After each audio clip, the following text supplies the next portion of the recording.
Olá pessoal, hoje eu separei uma aula muito interessante para a gente conversar. Vamos começar? Por que dormir é fundamental? Essa é a aula mais importante para a gente começar os estudos do sono. O meu nome é Amanda Costa, eu sou otorrinolaringologista, eu sou mestre em saúde da criança e adolescente pela URGS, sou fellowship em rinologia e base de crânio pelo Hospital de Clínicas de Porto Alegre e sou pós-graduanda em medicina do sono pelo Instituto do Sono Adulto e Infantil.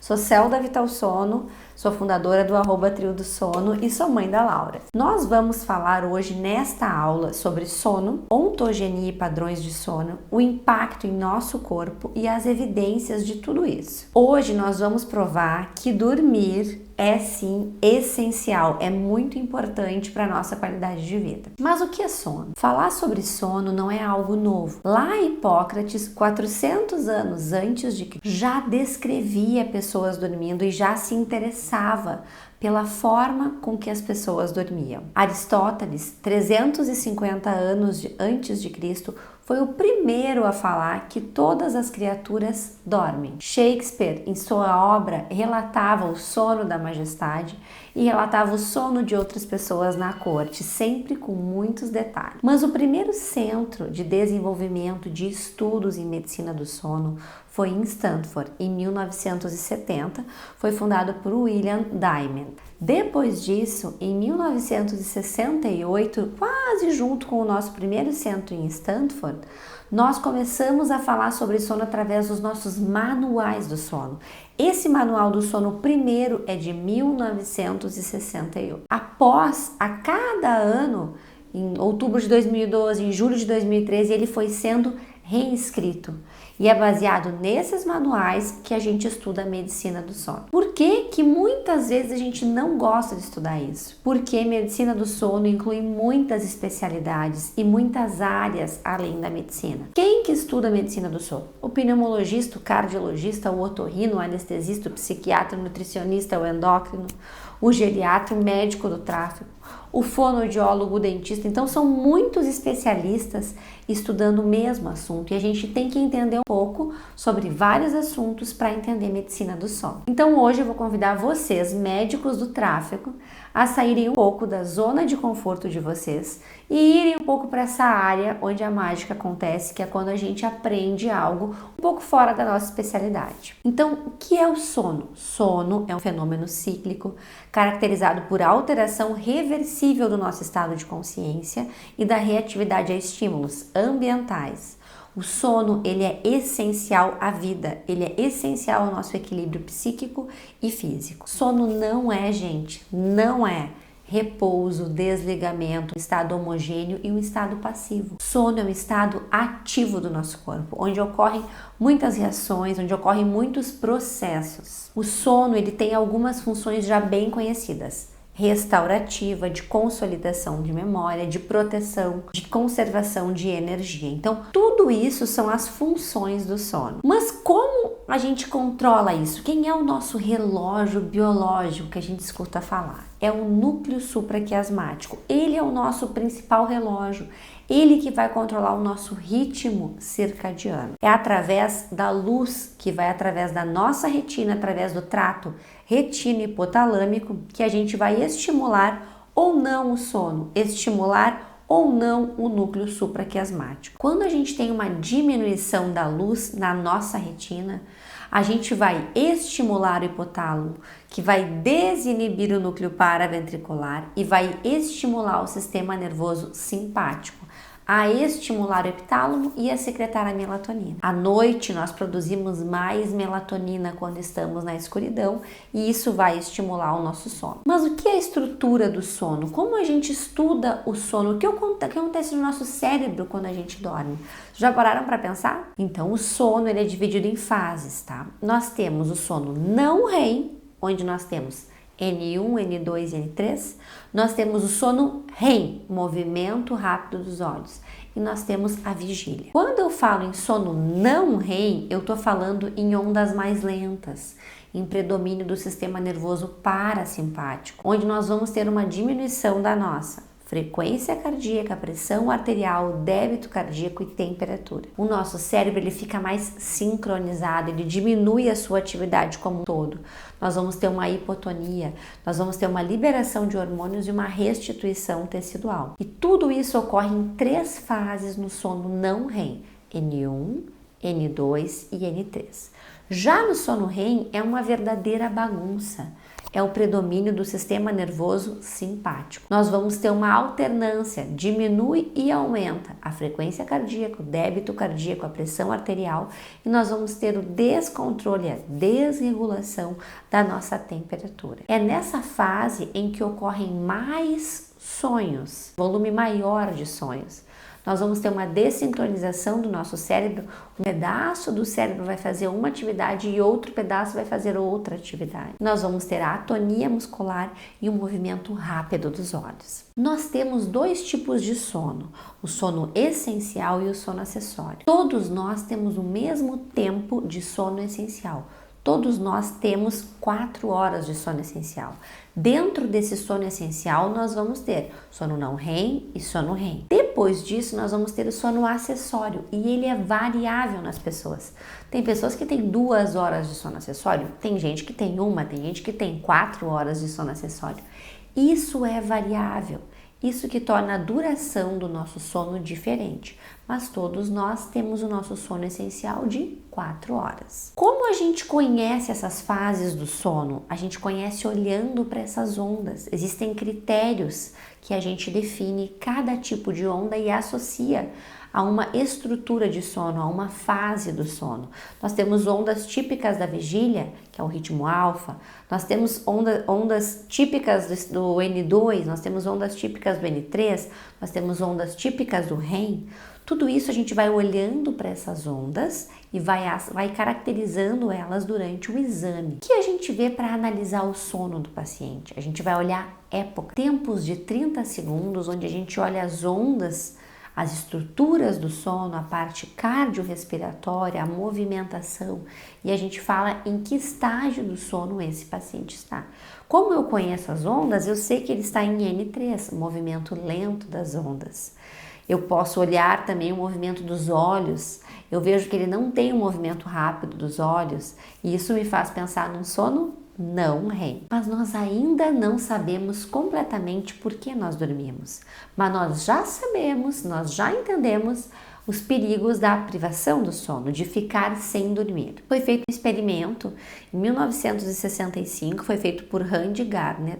Ele ficou 11 noites sem dormir e tudo isso foi catalogado, orientado, avaliado. O que foi visto? Visão embaçada, fala arrastada, paranoia e um sono rebote. Quando ele terminou esse experimento, ele dormiu 14 horas e 40 minutos na primeira noite e 2 horas a mais do que o habitual nas outras 2 noites. Nós vivemos, gente, todos nós, numa sociedade privada de sono, com restrição de sono, com distúrbios do sono e com trabalho por turno. Nós somos invadidos por isso o tempo todo. Nós sabemos que cada vez mais nós temos ronco, sonolência excessiva diurna e insônia.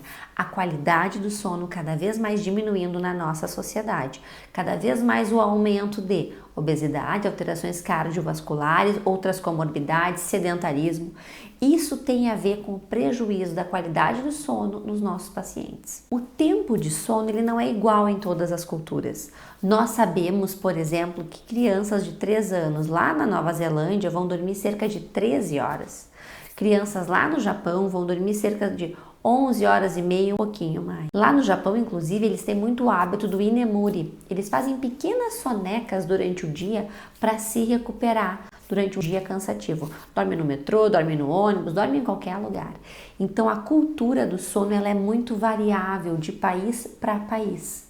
Cada país tem as suas características regionais, por exemplo, inclusive de horários preferenciais de sono. Essa pergunta é a pergunta que muitos pacientes fazem pra gente. Doutora, quantas horas eu preciso dormir por noite? Existe um número mágico? Não, não existe um número mágico.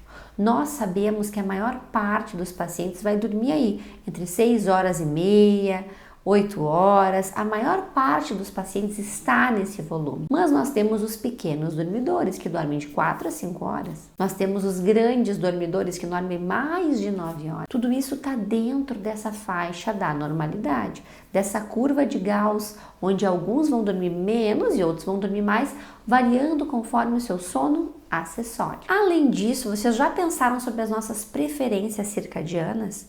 Existem pessoas, por exemplo, como Caetano Veloso, que gosta de ir dormir 4 da manhã e acordar 1 da tarde, meio-dia. E existem pessoas mais padrão, pessoas que, como a maior parte da população, que vão dormir aí cerca de 11 da noite, acordam 7 da manhã ou meia-noite, 8 da manhã. Essas preferências de horários de rendimento têm um componente genético muito importante, muito envolvido nisso. Cada dia mais as publicações leigas falando sobre qualidade de sono, principalmente após a pandemia de Covid. Pandemia aumentando a insônia nos profissionais de saúde, mães exaustas devido à privação de sono, sono de péssima qualidade. Cada vez mais nós somos bombardeados por isso, e isso também os pacientes, os condutores, os candidatos a condutores, eles trazem essas queixas também pra gente durante a nossa avaliação. Em 2021, nós tivemos na capa da revista da Sociedade Brasileira do Sono o ano da Covid interferindo na qualidade do sono nos nossos pacientes. E essa revista até é muito interessante para quem tiver a oportunidade de acessá-la. É uma revista que tem muito material interessante sobre medicina do sono. Então, falando que essa terceira onda, que é uma onda de alterações psiquiátricas, como ela afeta diretamente o nosso sono. Então, mais de 70% dos pacientes que tiveram Covid vão apresentar alteração de sono. Então, são muitos pacientes com piora da sua qualidade de sono associada ao Covid-19, muitos vivendo luto, muitos se recuperando de comorbidades ou sequelas associadas ao Covid-19. E será que a gente dorme igual durante toda a nossa vida? Será que nós dormimos igual aos nossos filhos ou igual aos nossos pais? É claro que não. Nós já sabemos que envelhecer é ter menos tempo de sono, ter menos sono de ondas lentas, que é o N3, e menos sono REM. Nós sabemos que é muito diferente o sono do homem e o sono da mulher, e isso também é variável conforme a idade. Adultos, crianças e adolescentes não dormem igual. Nos adultos, nos homens, nós vemos uma predominância de N1, vemos mais despertares e uma tendência maior à sonolência excessiva diurna. Já as mulheres, um predomínio de N3, que é o sono de ondas lentas, e uma dificuldade para iniciar o sono. Então, uma tendência maior a ter, por exemplo, insônia. Agora eu quero explicar para vocês um pouco sobre o nosso ciclo circadiano normal. Vocês entendem o mecanismo que nós temos sono? É sobre isso que eu vou falar agora. Nós temos grandes processos, o processo S e o processo C. O processo S significa homeostase, significa sono. Ele vai ser regulado pelo aumento de adenosina e outros metabólitos considerados lixo das nossas sinapses. E ao longo do dia a gente vai acumulando esse lixo de sinapses. Mais famoso é a adenosina, mas nós temos outros, e vai aumentando o nosso potencial de sono, de dormir. Esse é o nosso processo S. Já o processo C, ele é regulado pela luz e pela escuridão. Falando mais um pouquinho sobre o processo S, vocês conseguem ver que ele está em crescente, ele vai crescendo, vai acumulando metabólitos, vai acumulando, ele vai chegar num que é o pico que nós temos grande possibilidade de dormir. Mas para nós dormirmos, o processo C, que é da luz e da escuridão, precisa estar baixo. Então, para nós dormirmos é uma junção do processo S com o processo C. O processo C, ele é mediado pelo claro e pelo escuro, e ele depende de fatores biológicos e ambientais.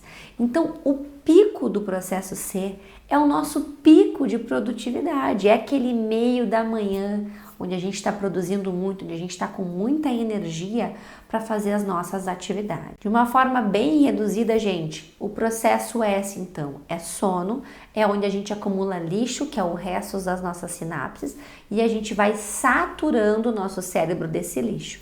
E nós vamos ter sono. E o que a gente faz? Toma um cafezinho e inibe essa adenosina, e consegue trabalhar um pouco mais, mesmo com diminuição do alerta, a gente faz isso. E o processo C tem a ver com o claro e com o escuro. A gente consegue manipular isso fazendo uma atividade física, aumentando a nossa temperatura, por exemplo, e diminuindo um pouco o nosso sono. Mas o processo C, quando ele está elevado, nós temos maior produtividade, estamos mais atentos. Um pouco sobre a melatonina, ela tem uma secreção individual que vai ter início às 20 horas da noite e vai ter um pico às 4 da manhã. Ela é um mensageiro cronobiológico de várias atividades no nosso corpo, não só de sono, tá? No feto, ele é ofertado pela placenta e após 9 meses a gente começa a ter um ritmo noturno dessa melatonina.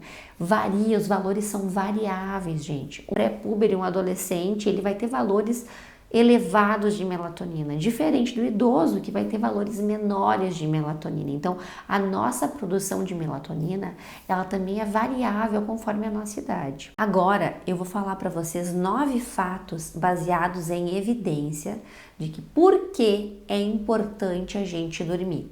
Vou falar para vocês sobre estudos muito conhecidos sobre esse tema. A primeira razão que a gente precisa dormir é para ajuste da nossa temperatura. Nós temos duas grandes quedas de temperatura durante o nosso dia.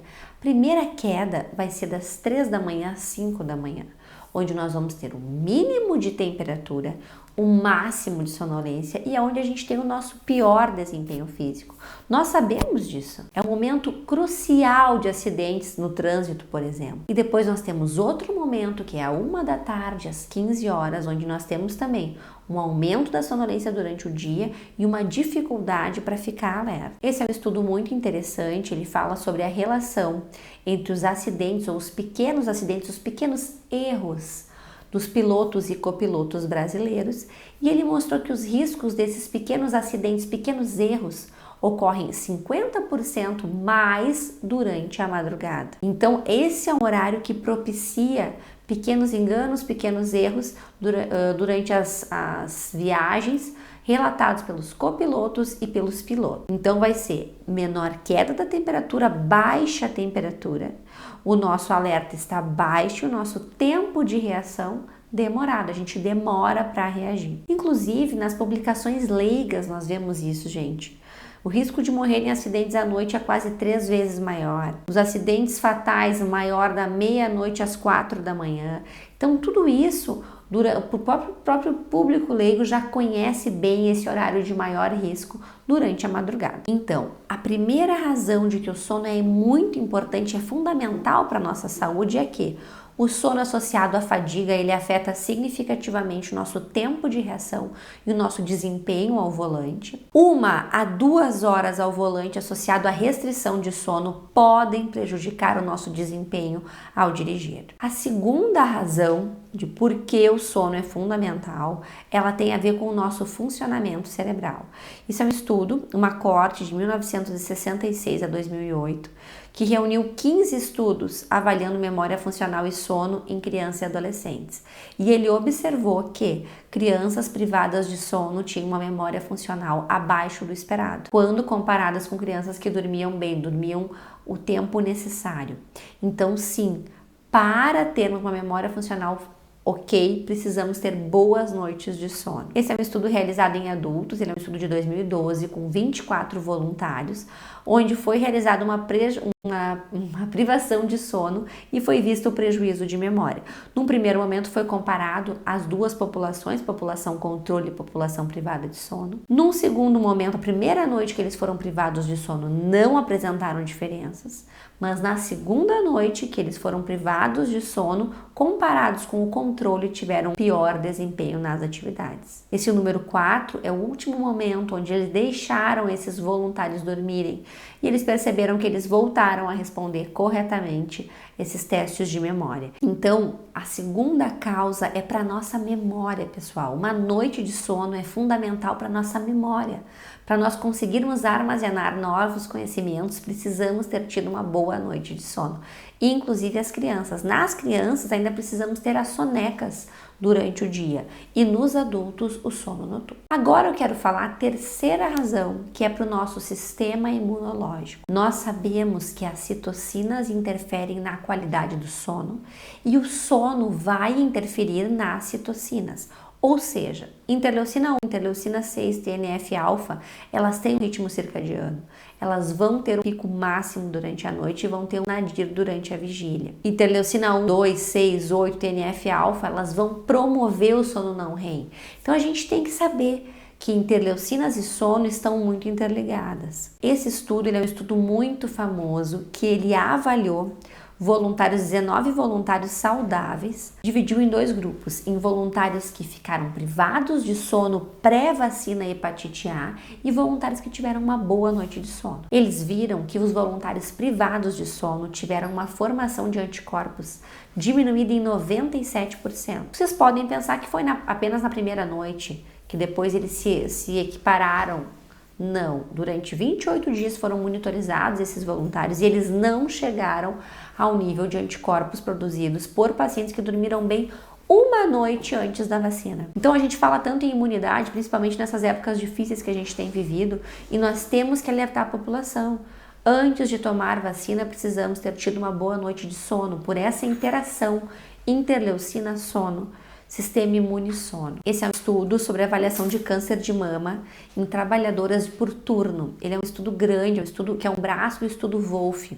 Ele foi feito em 2013 com mais de 4.000 voluntárias, foi observado mais de 4.000 mulheres, dessas 94 desenvolveram câncer de mama e foi visto que trabalhadoras noturnas tiveram 2 vezes mais chances de câncer de mama. Então essa é uma outra preocupação em trabalhadores por turno, em pessoas que exercem a sua atividade durante a noite, o risco aumentado para alguns tipos de câncer. Então esse não é um estudo novo, é um estudo de 2013, mas ele sedimentou o risco de câncer de mama nessas mulheres. Então, a terceira razão de que dormir é fundamental é para a produção de interleucinas e anticorpos. Isso vai se relacionar com o padrão de sono. Nós sabemos isso. Quando nós passamos um final de semana fora de casa, dormindo mal, como nós estamos na volta?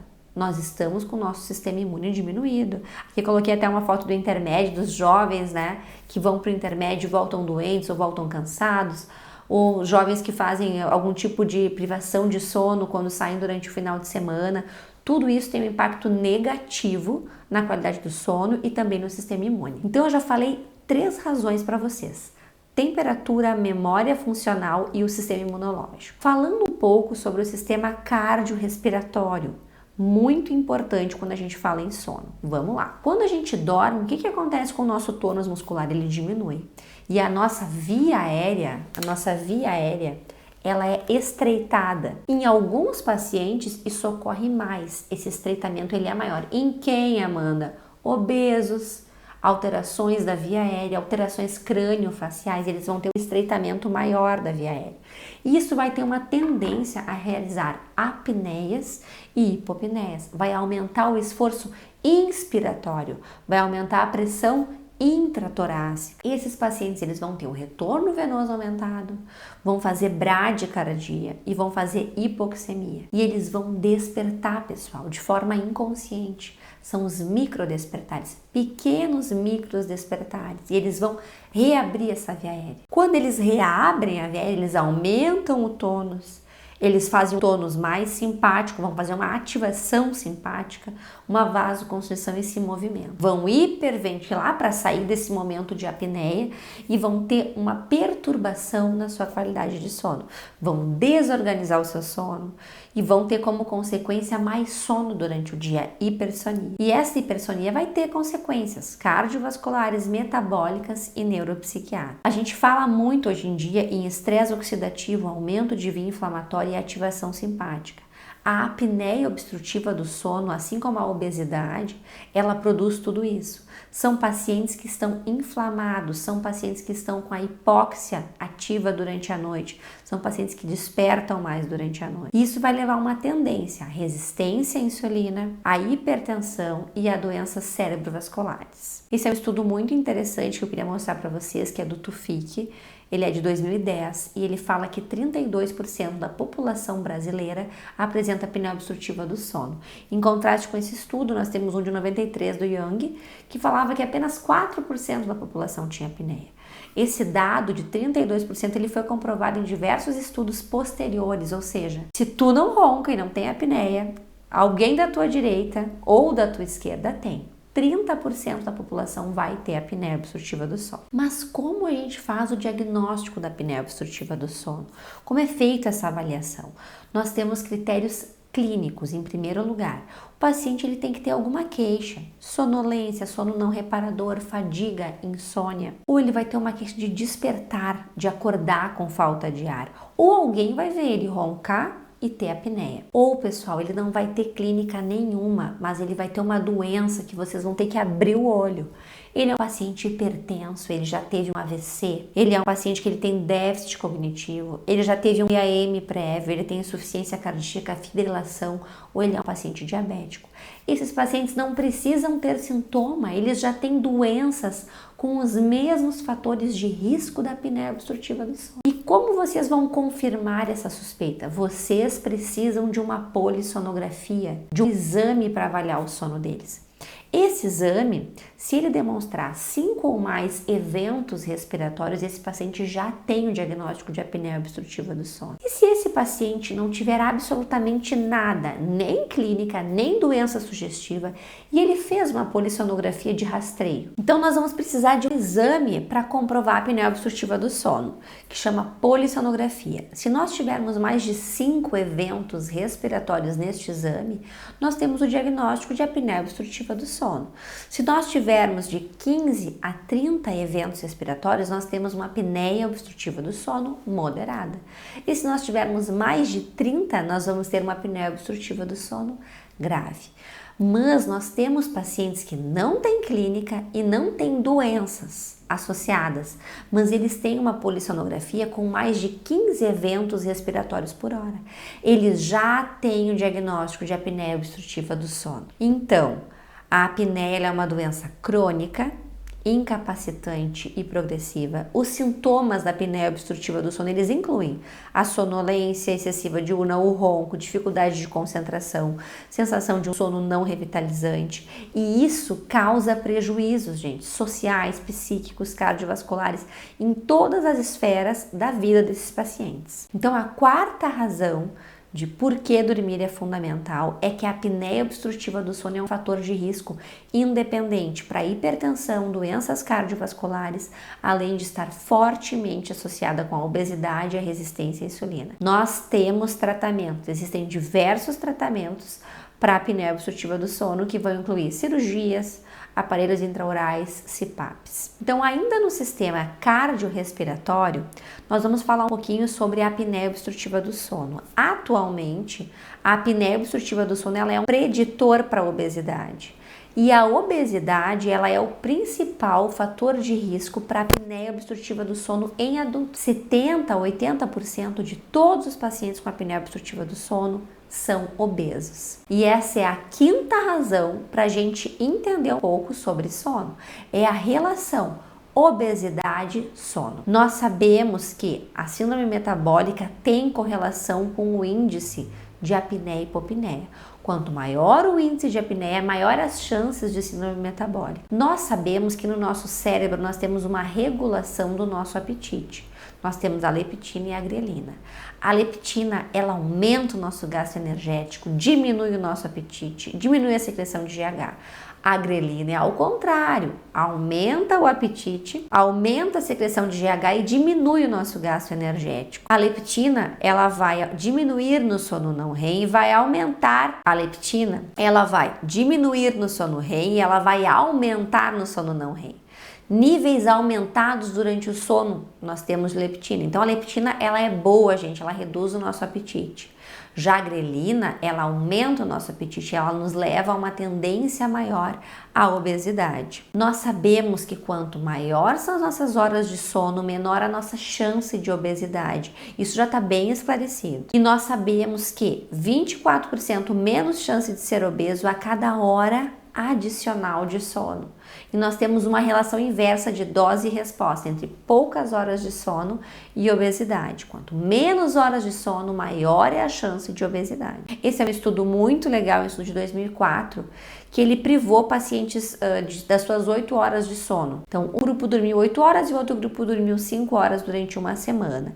E eles viram que o IMC, o índice de massa corporal, ele aumentou 3,6 em uma semana, a leptina diminuiu 15% e a grelina aumentou também quase 15%. Então, apenas uma semana de privação de sono já teve todo esse impacto na saúde desses pacientes. Esse é um estudo que ele foi feito em crianças, ele avaliou a obesidade em crianças de 2 a 6 anos. Esse é um estudo de 2020, é um estudo muito legal, porque ele dividiu as famílias em baixo risco, filhos de pais não obesos, e alto risco, filhos de pais obesos. E o que ele viu? Ele viu que os padrões de sono eles são semelhantes, independente do risco das famílias. Ele viu que dormir após as 21 horas, as crianças, está associado à obesidade entre 2 e 6 anos, independente da duração de sono. No grupo das crianças de alto risco de obesidade, dormir tarde ainda foi o maior risco, indicando uma combinação perigosa, pessoal, entre alto risco de obesidade, filhos de pais obesos, e dormir tarde.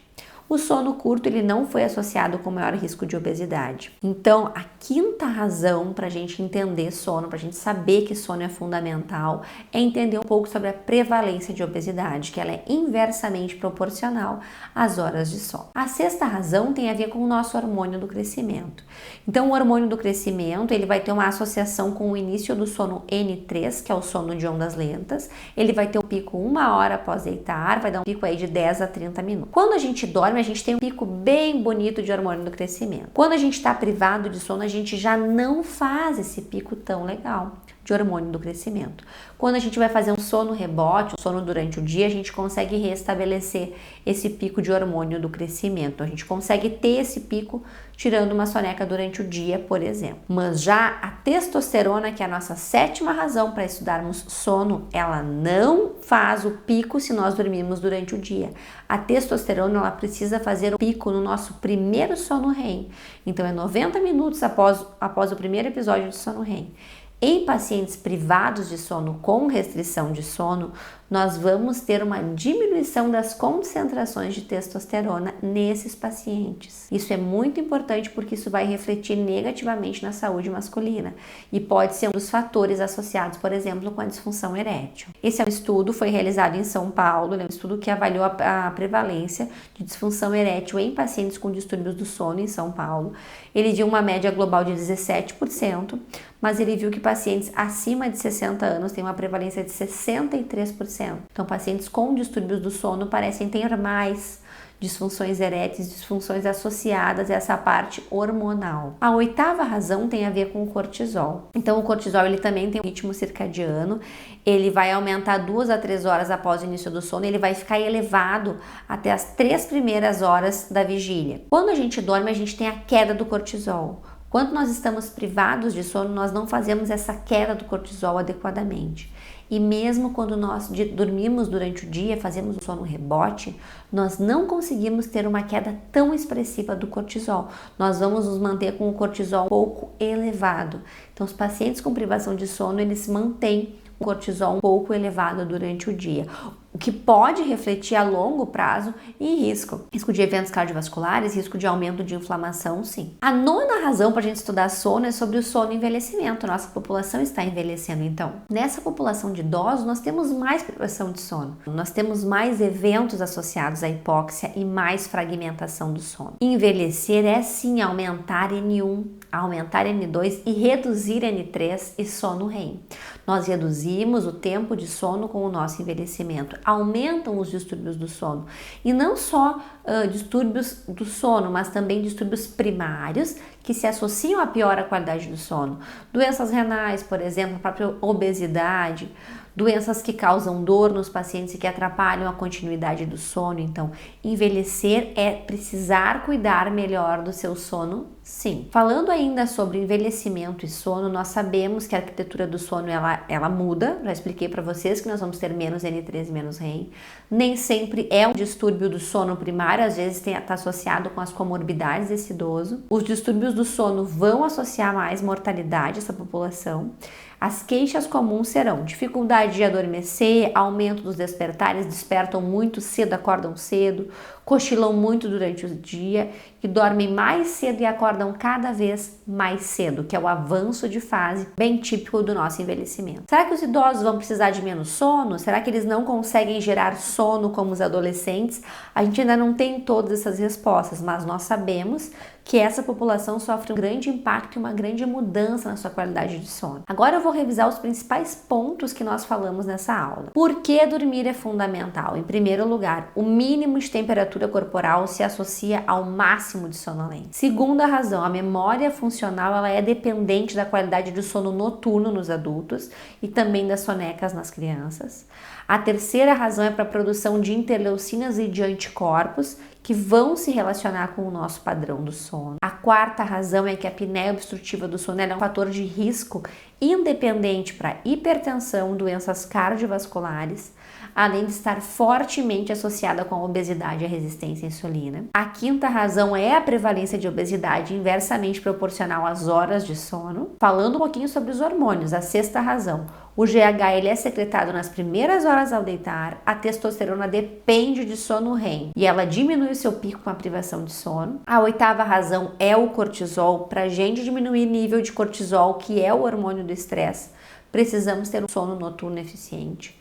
E a nona razão é o envelhecimento. Envelhecer é mudar o perfil do sono. Com certeza a gente precisa conhecer isso também. Existem muitas campanhas associadas ao sono, muitas campanhas que orientam a população sobre a importância de dormir bem e os perigos da privação do sono e dos distúrbios do sono. Obrigada, pessoal. Essa foi a nossa primeira aula.